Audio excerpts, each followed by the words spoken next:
Washington is the most trade-dependent state in the country, but our regulatory process for trade and infrastructure investments has sadly become longer and more uncertain, jeopardizing our ability to lead the way on trade. Keep Washington Competitive, a business and labor coalition, believes that by fostering a regulatory environment that provides certainty and encourages investment, we will ensure our state is positive to thrive. It is paramount that our lawmakers and regulators work together with business and labor to sustain our state's vital trade industries for future generations of Washingtonians.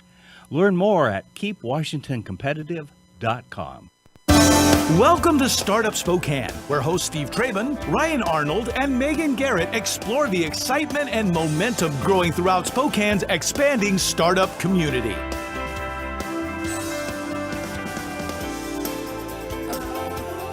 Hi, welcome to Startup Spokane on Spokane Talks Online, your podcast home for everything startup and entrepreneurship related in the Spokane region. I'm your host, Megan Garrett, alongside my co-host, Steve Traben. As you know, we're Startup Spokane, a program of Greater Spokane Incorporated. We want to provide you, our listeners, with our region's story of entrepreneurship. We want you to know about the educational resources that exist within our region and our ecosystem to help you be successful as entrepreneurs. We want to share ways for you to plug in and connect to those resources so that if you are launching or growing a business here in our area, you have what you need to be successful. At Startup Spokane, we are building an ecosystem that's attractive not only to our local entrepreneurs, but also to people who are looking for the next right place to start or grow their business.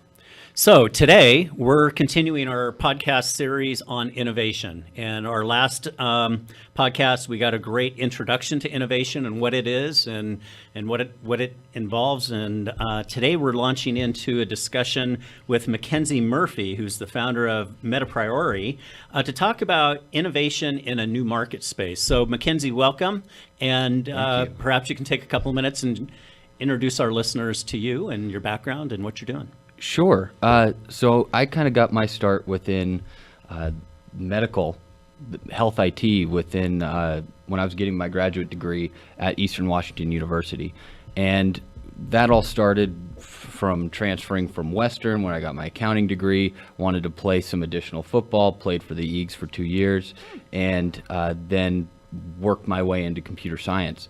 And the joke that I had kind of with the professors within the computer science realm was, if I'm going to do this, my thesis is going to be a business. It's going to try to at least develop a business, a product that is useful for people. And my brother is a doctor at UW, and just having conversations with him of how late he was staying, having to deal with health records and chart notes, things like that, it really honed in for me that I need to focus on the health IT industry. And so what we did is we developed this idea, me and a fellow graduate student, Peter Griffin. Yes, his name actually is Peter Griffin, ironically enough, and his middle name's Brian. But anyway, neither here nor there. We developed this product called Medapriori, which is based around having a prior medical knowledge for a patient and allowing the patient to be able to share health information throughout a network of providers as well as patients. So a great example that I give to show kind of the need for this sort of new innovation is the two hospitals that we have locally of Deaconess and Sacred Heart. They're less than a mile apart, but they can't communicate electronically. The best way to transfer that information is to physically walk that information over. And that's based off of not having the same patient identifiers, a bunch of variations of reasons. But we are aiming to hone in on that industry in order to help mitigate that lack of communication. Thanks, McKenzie. So as Steve said, welcome. And as we mentioned, we're finishing off 2016 here with a series on innovation. And today we're really talking about, following up on our introduction of what innovation is, we want to start talking about innovating to really kind of create a new market space. And some people may hear, well, electronic medical records, that that really already exists. That product, we've heard about that, or people are getting, their electronic medical records number, and patients are starting to kind of hear more about that. So maybe tell us a little bit about your company, kind of give us the background of that, how long you've been in business, and then talk to us a little bit about how Medapriori is creating a new market. Okay, so first of all, with the EHRs themselves, yes, there's a ton out there, but the problem is, that's exactly the problem. There's a ton out there, and all this information has been fragmented across the medical industry. And so what we look to do is bring all that information into one specific place that these professionals can look at. If you go to, say, I drop right now and have signs of a heart attack, and you rush me to the ER, well, there's no way that they're going to have any information on me because I haven't been to the ER. But if there was a application on my phone that was able to share that information, they could have easy access to it and gain a whole longitudinal history of my medical history in order to assess me better and provide me with better care. Whether that's he's allergic to penicillin, he has reactions to this, he has prior medical history of chest pains, things like this that would help them treat me more efficiently. So McKenzie, if I understand this correctly, just for clarity, we're now talking about electronic medical records being held by the patient themselves rather than by the medical provider, health provider? That's exactly right, because the actual transition of medical information being done by the doctor is, the problem is identifying that patient information across multiple platforms, from the Deaconesses, the hospital, or the Sacred Hearts, and what have you,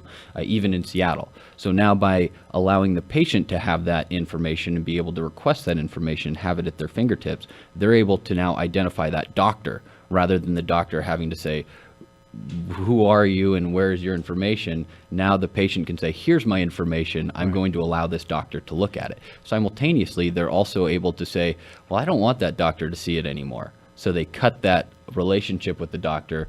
The doctor is able to, for HIPAA compliance reasons, that's another big concern, is HIPAA compliance.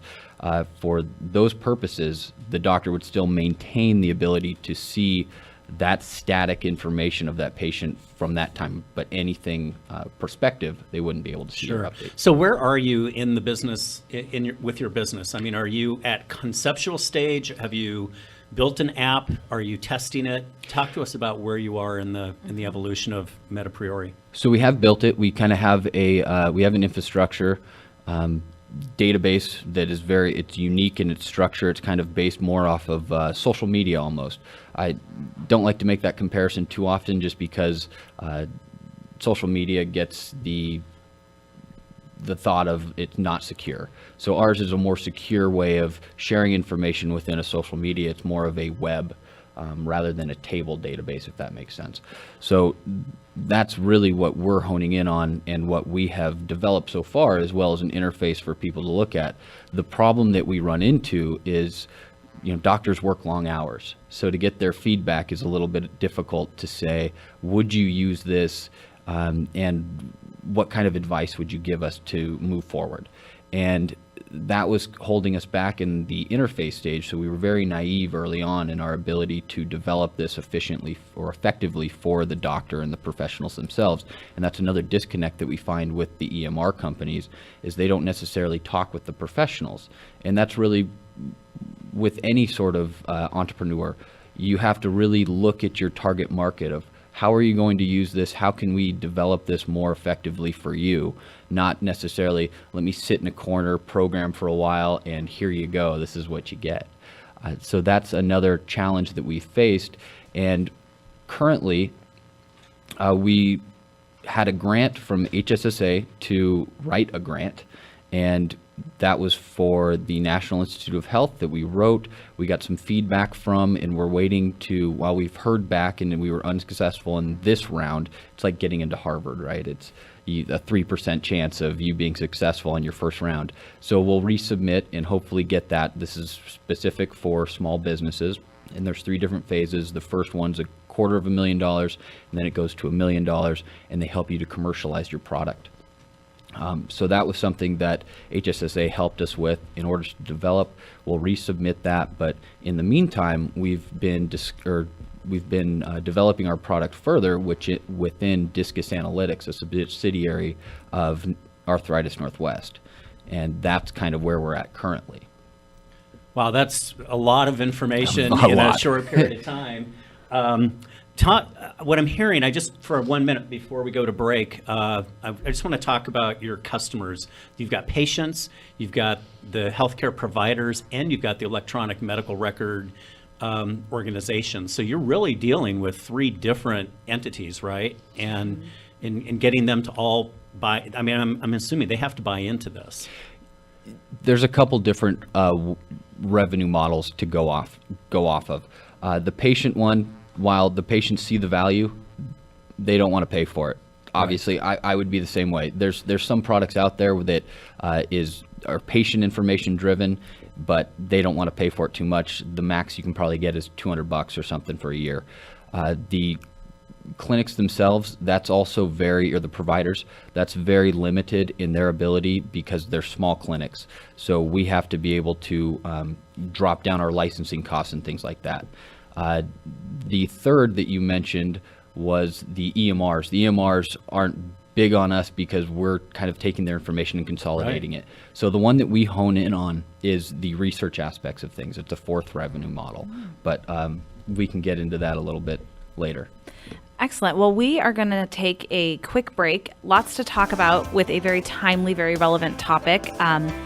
Your electronic medical records, but also innovation. We'll be right back with McKenzie here on Startup Spokane on Spokane Talks Online.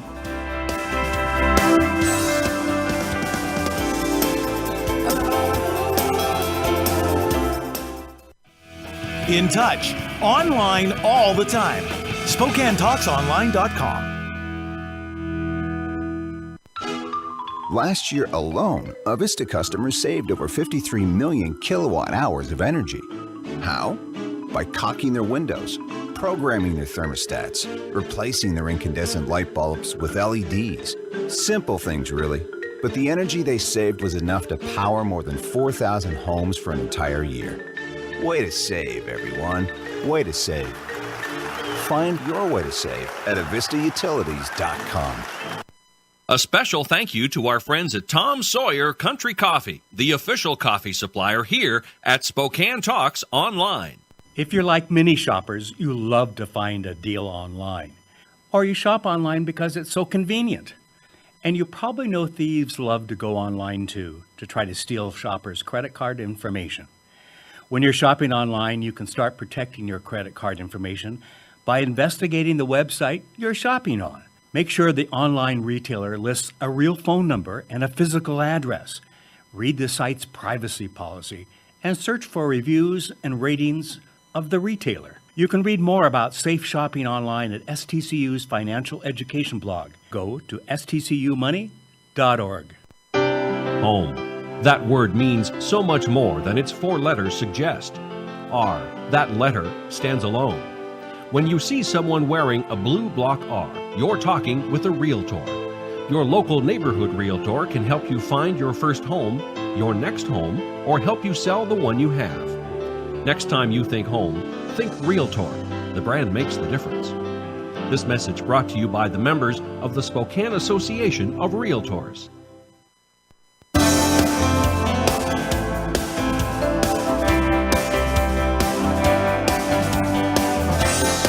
Welcome back to Startup Spokane on Spokane Talks Online, where we are talking today to McKenzie Murphy about innovation. And McKenzie, we were talking right before the break about this 4th revenue stream, and that's really kind of creating a new market as well, where the research aspect and the data becomes really important from electronic medical records. Talk to us a little bit about that. Well, it's a tricky revenue model in the sense of you have to be very, very careful in how you do it, because from a patient's perspective, they're thinking, I don't want my data to be, or my patient history to be given to any third party whatsoever. So you have to be able, from a HIPAA compliance standpoint, to be able to de-identify all of that data, and you can't have more than 3 identifiers for a particular patient. So we're very careful doing that. But what this provides is you get into the partnerships with whether it's big pharma or whomever else, you're able to provide them with information about their drugs, what's working most effectively for specific demographics of patients within certain segments, certain ethnic groups, what have you. We've spoken with public health actually, and they're very interested in being able to identify certain outbreaks. When certain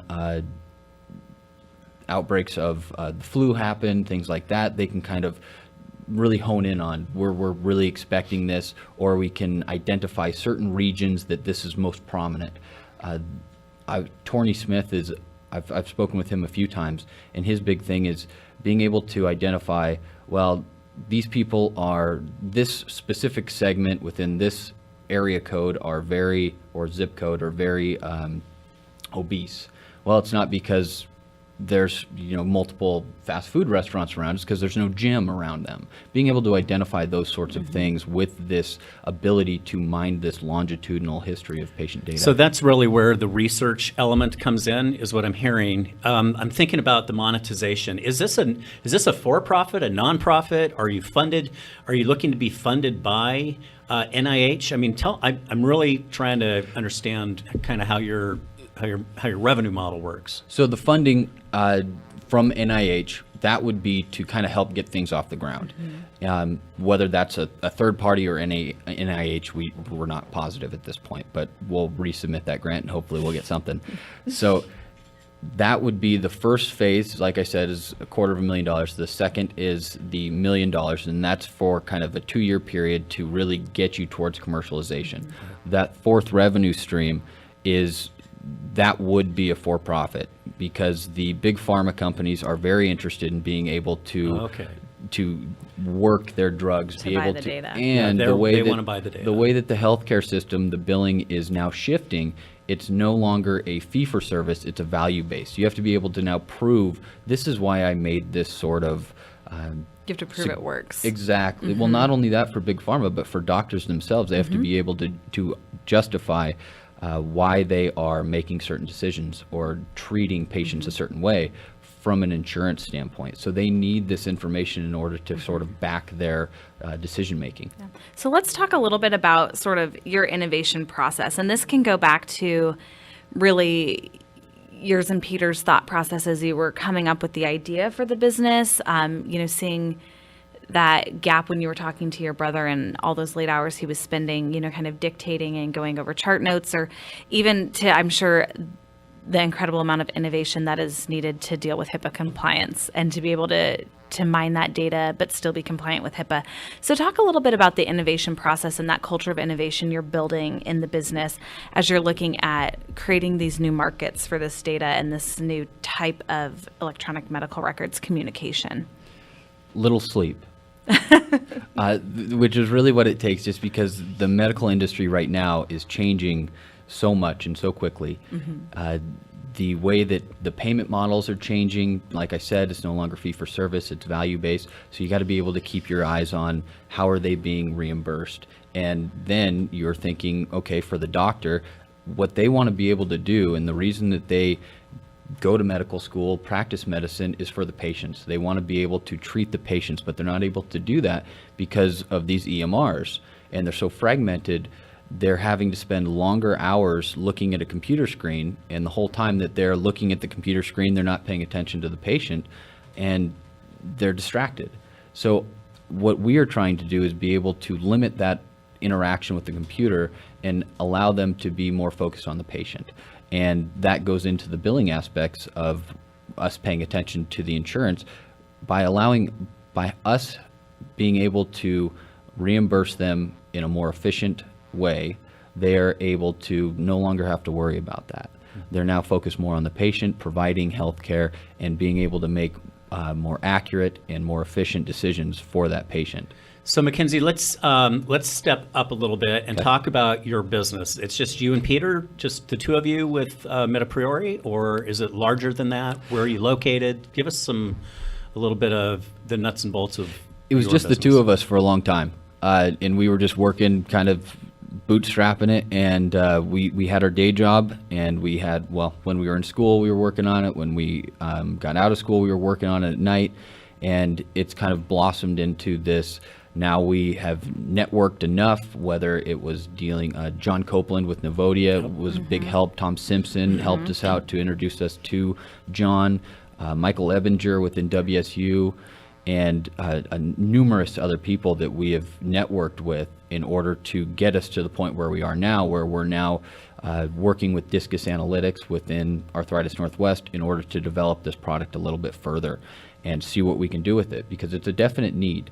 And you talked about a little bit about where we're located. Right now, we're located within Discus Analytics, which is within Arthritis Northwest, which is within the west tower of Sacred Heart. Good. So you're right in the middle of the medical district, right? We're right in the thick of it. Good. So do you still just have just you and Peter, or have you brought on? Are you at a point yet where you've brought on more employees to help kind of build it out, or are you not at that growth stage yet? You're still kind of ramping up? Yeah, we're still kind of ramping up. It's kind of it's an intertwined now, because we have Discus Analytics that has a little more resources, so we're kind of building this project with some of their resources as well. So they're not necessarily ours, but they're helping us out. Yeah, and so you actually have funding from Discus Analytics? Yes. Yeah, so that's a great way to step into it, right? Absolutely. And then it sounds like you've surrounded yourself with a group of folks that could be good advisors, like John Copeland with Nuvodia,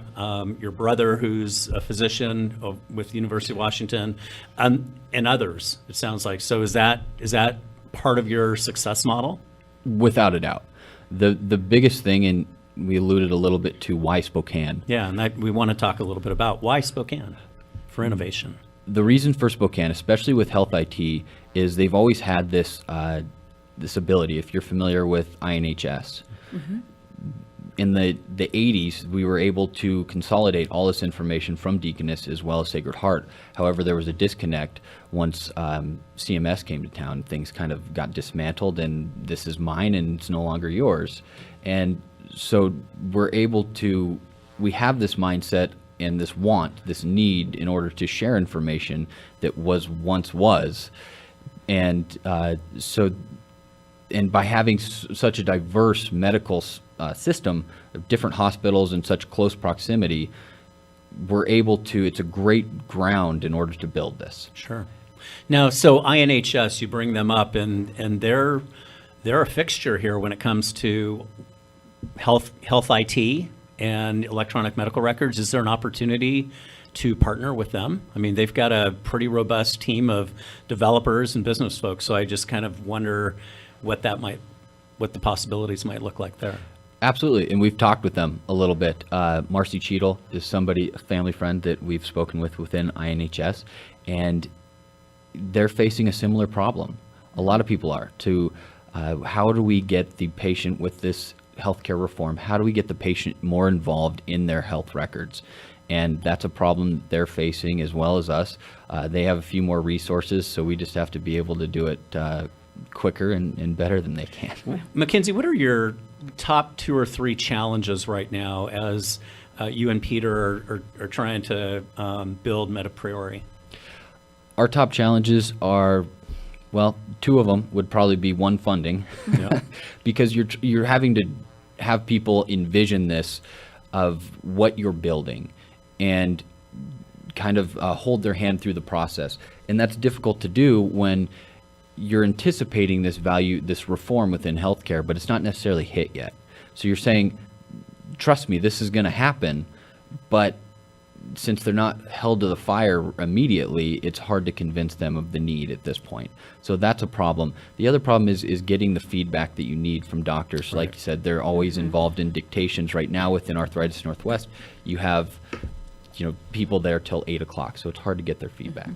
So one of the things, we've got a few minutes before we've got to wrap up, but one of the things, McKenzie, that we're trying to ask all of the guests during our innovation series is, I mean, we talked a little bit why Spokane for the business, but Spokane really is a thriving hub for entrepreneurship and for innovation. And so we just kind of want to get your finger on the pulse, as we do with all of our guests for this series particularly, is why do you think our region, this Eastern Washington, Northern Idaho region, is such a great place for innovation right now at this time?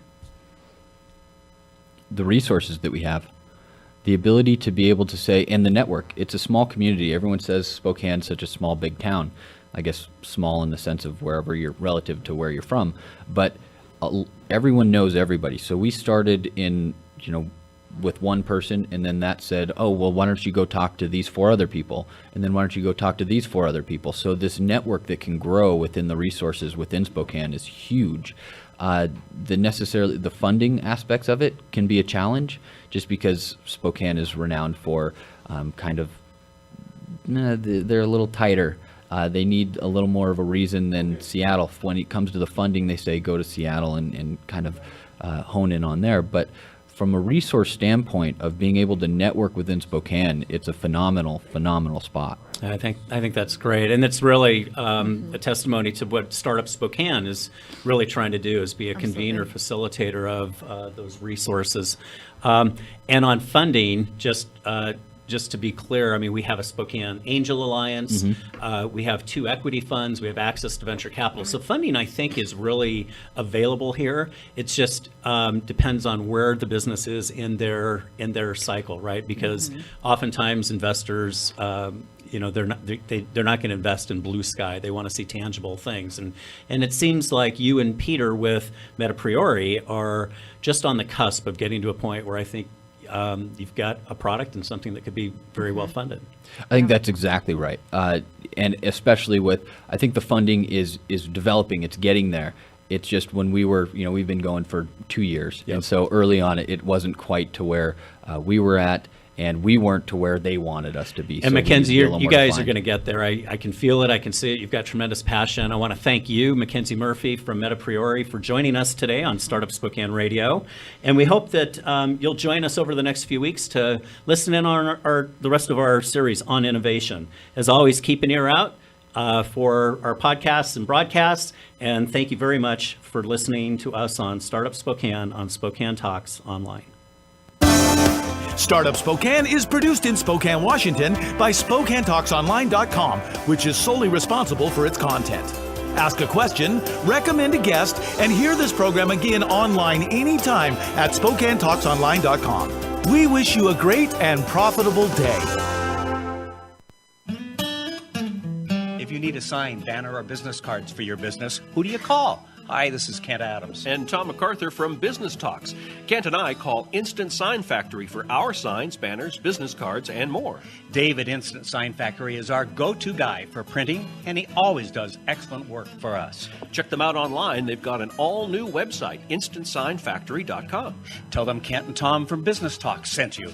Instant Sign Factory.